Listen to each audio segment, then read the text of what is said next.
പെണ്ണുങ്ങളെ കുല്ലിൽ മുഅ്മിനീന നബിയേ കുല്ലി അസ്വാജിക വബനാതിക വനിസാഇൽ മുഅ്മിനീൻ യുദ്നീന അലൈഹിന്ന മിൻ ജലാബിബിഹിൻ.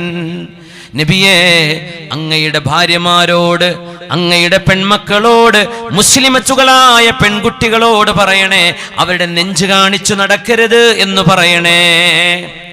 എന്തിന്? ഫിത്നയാണത്, തിന്മകളിലേക്കുള്ള സൂചനകളാണത്, തിന്മകളിലേക്കുള്ള വിളിയാളങ്ങളാണത്. അതുകൊണ്ട് പെണ്ണുങ്ങൾ മുഖമക്കന മറക്കുന്ന അതേ വസ്ത്രം കൊണ്ട് നെഞ്ച് മറക്കൽ നിർബന്ധമാണ്. വിശുദ്ധ ഖുർആനല്ലേ പറഞ്ഞത്? ആയിഷ ബീവി റളിയല്ലാഹു അൻഹ അതിനെ സംബന്ധിച്ചാ പറയുന്നത്, നിഅമൻ നിസാഉ നിസാഉൽ അൻസ്വാർ വ ഇന്ന ലിനിസാഇ ഖുറൈശിൻ ലഫദുലാ. ഖുറൈശി പെണ്ണുങ്ങൾ നല്ല പെണ്ണുങ്ങൾ തന്നെയാണ്, ഖുറൈശി പെണ്ണുങ്ങൾ ശ്രേഷ്ഠതയുള്ളവർ തന്നെയാണ്. എന്നാലും അൻസ്വാരി പെണ്ണുങ്ങളെക്കാളും നല്ല പെണ്ണുങ്ങളെ ഞാൻ കണ്ടിട്ടില്ല. എന്തേ കാരണം? അല്ലാഹു ഹിജാബ് ധരിക്കണമെന്ന് ആയത്തിറങ്ങിയപ്പോൾ ഈ ആയത്തുകൾ ഓതി അവരുടെ ഭർത്താക്കന്മാരും വാപ്പമാരും ആങ്ങളമാരും വീട്ടിൽ വന്നപ്പോ അവരുടെ വസ്ത്രങ്ങൾ സൂക്ഷിക്കുന്ന കബോർഡിലേക്ക് അവർ വരികയും അവർ ആ വസ്ത്രങ്ങൾ അവരുടെ ശരീരത്തിൽ നെഞ്ചിന്റെ താഴ്ഭാഗം വരെ മറയുന്ന വിധമുള്ള മുഖമക്കന അവർ കഷ്ണിച്ചെടുക്കുകയും ചെയ്തു. അവർ ടൈലറെ കാണാൻ കാത്തുനിന്നില്ല, ആ ഒരു ഡിസൈൻ ഇറങ്ങട്ടെ എന്നവരെ കാത്തിരുന്നില്ല. അവരെന്റെ വസ്ത്രം എനിക്ക് കിട്ടിയില്ലല്ലോ, ഇനി കിട്ടുമ്പോൾ നോക്കാം എന്നും പറഞ്ഞില്ല. പുതപ്പുകൾ വരെ കഷ്ണിച്ചുകൊണ്ട് മാറുമറച്ച് നെഞ്ചുമറച്ച് വസ്ത്രം വൃത്തിയോടുകൂടെ ഹിജാബ് ധരിച്ചവരാണ് നിസാഉൽ അൻസ്വാർ. അതുകൊണ്ട് പെണ്ണുങ്ങളെ, അല്ലാഹുവിന്റെ സ്വർഗം എളുപ്പമല്ല, സ്വർഗം വിലപിടിപ്പുള്ള സാധനമാണ്. അലാ അറിയണേ, ഇന്ന സിൽഅത്തല്ലാഹി ഗാലിയ, അല്ലാഹുവിന്റെ ചരക്കിന് വിലയുണ്ട്. നിങ്ങളുടെ 4 ഷോപ്പിൽ പോയി വാങ്ങാൻ കിട്ടുന്നതല്ല അല്ലാഹുവിന്റെ സ്വർഗം. ഹോൾസെയിൽ മാർക്കറ്റിൽ പോയി വാങ്ങാൻ പറ്റുന്നതല്ല അല്ലാഹുവിന്റെ സ്വർഗം. അലാ വ ഇന്ന സിൽഅത്തല്ലാഹിൽ ജന്ന, അല്ലാഹുവിന്റെ ചരക്കിന്റെ പേരാണ് സ്വർഗം. അതിന് വിലയുണ്ട്, അതിന് വിലയുണ്ട്. ഫാത്തിമ റളിയല്ലാഹു അൻഹ ഹബീബായ നബി തങ്ങൾ വഫാത്തായിട്ട് 6 മാസത്തിനുള്ളിൽ വഫാത്തായ മോളല്ലേ ഹബീബിന്റെ മോള്. 6 മാസം നബി തങ്ങൾ വഫാത്തായപ്പോഴേക്കും ഫാത്തിമ ബീവി വഫാത്തായില്ലേ? ബീവിക്ക് 20 വയസ്സല്ലേ പ്രായം വഫാത്താകുമ്പോ? 20 വയസ്സ്. 20 വയസ്സ്. എത്ര നല്ല യുവതിയാണ് ഫാത്തിമ റളിയല്ലാഹു അൻഹ. ബീവിയെ പറ്റി ആയിഷ ബീവി പറയും, എന്റെ ഫാത്തിമയെ കാണാൻ എന്തോ ഒരു ഭംഗിയാണ്.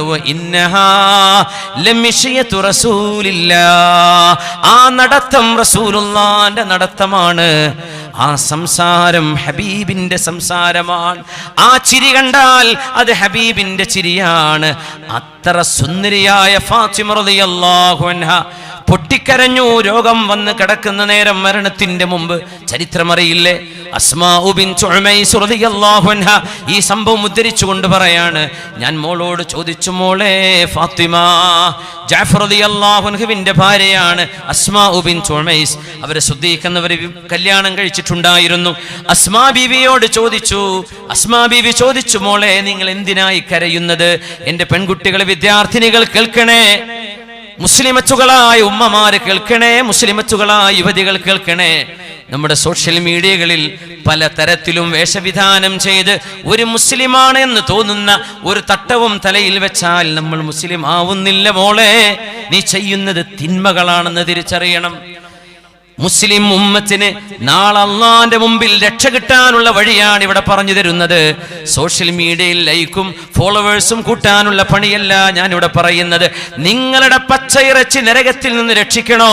നിങ്ങൾ ചെവി തുറന്ന് കേട്ടോളൂ. അല്ലാഹുവിന്റെ ഹബീബിന്റെ മോള് പൊട്ടിക്കരഞ്ഞപ്പോ അസ്മാ ബീവി ചോദിച്ചു, എന്തിനാ നിങ്ങൾ ഈ കരയുന്നത്? പറഞ്ഞ മറുപടി എന്താണ്? ചരിത്രം നിങ്ങൾക്ക് ഓർമ്മയില്ലേ? അസ്മാ, ഞാൻ കരയാൻ, എനിക്ക് കരച്ചിൽ നിർത്താൻ പറ്റുന്നില്ല. എന്റെ പേടി, ഞാൻ മരിച്ചു കഴിഞ്ഞാൽ എന്റെ മയ്യത്ത് ജനാസ കൊണ്ടുപോകുന്നത് ഒരു പലകയുടെ മുകളിലാണ്. ഇന്നത്തെ മയ്യത്ത് കട്ടിലല്ല എന്നുള്ളത്. ഇന്ന് മയ്യത്ത് കട്ടിലിന് സൈഡുണ്ട്, പലകകളുണ്ട്, മറവുണ്ട്, മേലമറയുണ്ട്. അന്നൊരു പലകയാണ്. അസ്മാ ബീവി, എൻ്റെ ഉപ്പ വഫാത്തായി പോയില്ലേ, എൻ്റെ ഉപ്പയോട് എനിക്കിങ്ങനെ ഒരു സങ്കടം പറയാൻ അവസരം ലഭിച്ചിരുന്നില്ല. ഞാനിപ്പോൾ സങ്കടപ്പെടുകയാണ്. എന്നെ ആ കട്ടിലിൻ്റെ മുകളിൽ ഇങ്ങനെ പുതഞ്ഞ് കഫംപുടയിൽ മയ്യത്തായി കിടന്ന് ഞാൻ ഖബറിലേക്ക് എന്നെ കൊണ്ടുപോകുമ്പോൾ എൻ്റെ ശരീരം വസ്ത്രം കൊണ്ട് മൂടിയാൽ എൻ്റെ ശരീരത്തിൻ്റെ വണ്ണവും വലുപ്പവും എൻ്റെ നീളവും അന്യരായ പുരുഷന്മാർ, ആരാണത്? സ്വഹാബിമാർ. അവരിത് നോക്കുമോ? താബിഈങ്ങൾ, അവര് നമ്മളെപ്പോലെയാണോ? ബീവി പറഞ്ഞു, എന്നാലും അന്യപുരുഷന്മാരല്ലേ, എൻ്റെ ശരീരത്തിന്റെ നീളവും വണ്ണവും ഒക്കെ ജനാസ പുതഞ്ഞു പോകുമ്പോൾ അവരെന്നെ കാണില്ലയോ? ഇതെനിക്ക് സഹിക്കാൻ പറ്റുന്നില്ല. അള്ളാന്റെ റസൂലിന്റെ അനുയായികളാണ് എന്ന് നമ്മൾ പറയുമ്പോൾ ഓർക്കണം, ഇതാണ് ഹബീബിന്റെ സുന്നത്ത്. ബീവിക്ക് സമാധാനമാവാൻ അസ്മാ ബീവി പറഞ്ഞു, എന്നാൽ ഫാത്തിമ, നിങ്ങളുടെ വിഷമം ഞാൻ അറിയുന്നു. ഞാനൊരു അഭിപ്രായം പറയാം. എത്യോപ്യയിലേക്ക് ഹിജ്റ പോയ പെണ്ണാണ് ഞാൻ. എത്യോപ്യയിലേക്ക് ഉമ്മു ഹബീബ ബീവിയോടുകൂടെ ജാഫർ തങ്ങളോടുകൂടെയൊക്കെ ആ യാത്രയിൽ എത്യോപ്യക്കാരുടെ മയ്യിത്ത് കട്ടിൽ ഞാൻ കണ്ടിട്ടുണ്ട്. ആ മയ്യിത്ത് കട്ടിലിന്റെ പ്രത്യേകത, സൈഡിൽ അതിന് പലകകളുണ്ട്. ഫാത്തിമ, ഞാൻ നിങ്ങൾക്ക് കാണിച്ചു തരാം. 4-5 പലകകൾ കൊണ്ടുവന്ന് ഇന്നത്തെ മയ്യിത്ത് കട്ടിലിന് സമാനമായ രീതിയിൽ സൈഡിൽ പലക വെച്ചു കൊടുത്തിട്ട് അസ്മാ ബീവി ചോദിച്ചു, മോളെ, നിങ്ങളുടെ ജനാസ കൊണ്ടുപോകാൻ സൈഡ് മറയുള്ള ഒരു ജനാസ, ഒരു മയ്യിത്ത് കട്ടില് ഞങ്ങൾ ഉണ്ടാക്കി തന്നാൽ മതിയോ? മതി അസ്മാ ബീവി, അങ്ങനെയാണെങ്കിൽ എനിക്ക് സമാധാനമായി. ഇപ്പോൾ എനിക്ക് മരിക്കാൻ ആശ്വാസമായി. അത് പറഞ്ഞ് പിറ്റേ ദിവസം ലോകത്തോട് വിട പറഞ്ഞ മോളാണ് സ്വർഗീയ പെണ്ണുങ്ങളുടെ നേതാവ് ഫാത്തിമത്തു സഹ്റാ റളിയല്ലാഹു അൻഹാ. ഇനി ആലോചിക്കണം പെണ്ണുങ്ങളെ, നമ്മുടെ വേഷവിധാനം ഒരു പർദ്ദ ധരിച്ചാൽ തന്നെ എല്ലാമായി എന്ന് കരുതുന്നുണ്ടോ? നമ്മുടെ ശരീരം എടുത്തു കാണിക്കുകയും സൗന്ദര്യം വെളിവാക്കുകയും ചെയ്യുന്ന വസ്ത്രവിധാനം അള്ളാന്റെ റസൂല് പൊരുത്തപ്പെടുന്ന വസ്ത്രവിധാനമല്ല. ഇത് പറയുമ്പോൾ നിങ്ങൾ എന്നോട് വിഷമം തോന്നരുത്. ഇത് ഞാൻ പറയാതിരുന്നാൽ നാളെ അള്ളാന്റെ കോടതിയിൽ ഒരു ഉസ്താദും ഞങ്ങൾക്ക് പറഞ്ഞു തന്നില്ലല്ലോ, ഞങ്ങൾ അതുകൊണ്ടാണ് അടിച്ചു പൊളിച്ച് നടന്നത് എന്ന് നിങ്ങൾ പറഞ്ഞാൽ ഇവിടുത്തെ ആലിമീങ്ങൾ അള്ളാന്റെ മുമ്പിൽ പ്രതിക്കൂട്ടിൽ കയറേണ്ടി വരും. അതുകൊണ്ട് വമാ അലൈനാ ഇല്ലൽ ബലാഗുൽ മുബീൻ, ഇത് അറിയിച്ചു തരൽ മാത്രമാണ് ആലിമീങ്ങളുടെ, ദാഴികളുടെ, പ്രബോധനം ചെയ്യുന്നവരുടെ ഉത്തരവാദിത്വം. അതനുസരിക്കണോ വേണ്ടയോ എന്നത് നിങ്ങളുടെ ഇഷ്ടമാണ്, അത് നിങ്ങൾക്ക് തീരുമാനിക്കാം. പക്ഷേ ഇത് ഫാത്തിമ ബീവിയാണ് റളിയല്ലാഹു അൻഹാ. മരിച്ചു കിടക്കുന്ന മയ്യിത്ത് പോലും ഇങ്ങനെ ചുറ്റിപ്പിഴഞ്ഞ് ശരീരത്തോട് ചേർന്ന് കിടക്കുന്ന വസ്ത്രം കാണുന്നത് ഇഷ്ടമല്ല, എനിക്ക് പേടിയാവുന്നു എന്ന് പറഞ്ഞ മോള്, അങ്ങനെയാണെങ്കിൽ ജീവിച്ചിരിക്കുമ്പോൾ 2 കാലിൽ നടക്കാനും ഇഷ്ടം പോലെ കാശും നമ്മുടെ കൈകൾ അല്ലാഹു നൽകുമ്പോൾ നമ്മുടെ കഴുത്തും നമ്മുടെ നെഞ്ചും നമ്മുടെ ശരീരവും സൗന്ദര്യവും ഇതെല്ലാം കാണിച്ച് ചരക്കാക്കി നടക്കാനാണോ ഒരു മുസ്ലിമിന്റെ സംസ്കാരം? ഒരിക്കലുമല്ല, ഒരിക്കലുമല്ല. അതുകൊണ്ട് മാറ്റം വേണം. ഈ രാത്രിക്ക് രാത്രി ഒരു മാറി ചിന്തിച്ചു തുടങ്ങണം. അല്ലാഹുവിലേക്ക് തൗബ ചെയ്ത് മടങ്ങണം. ഏതെങ്കിലും ഒരു പുരുഷൻ, ഒരു ചെറുപ്പക്കാരൻ നിങ്ങളുടെ വേഷവിധാനം കണ്ട് ഒരു വ്യഭിചാരത്തെക്കുറിച്ചുള്ള ചിന്ത നിങ്ങളുടെ ശരീരത്തിലെ വേഷവിധാനം കൊണ്ടുണ്ടായിട്ടുണ്ടെങ്കിൽ പെങ്ങളെ, നിങ്ങൾ അതിന് അല്ലാഹുവിന്റെ മുമ്പിൽ ഉത്തരവാദിയാണ്.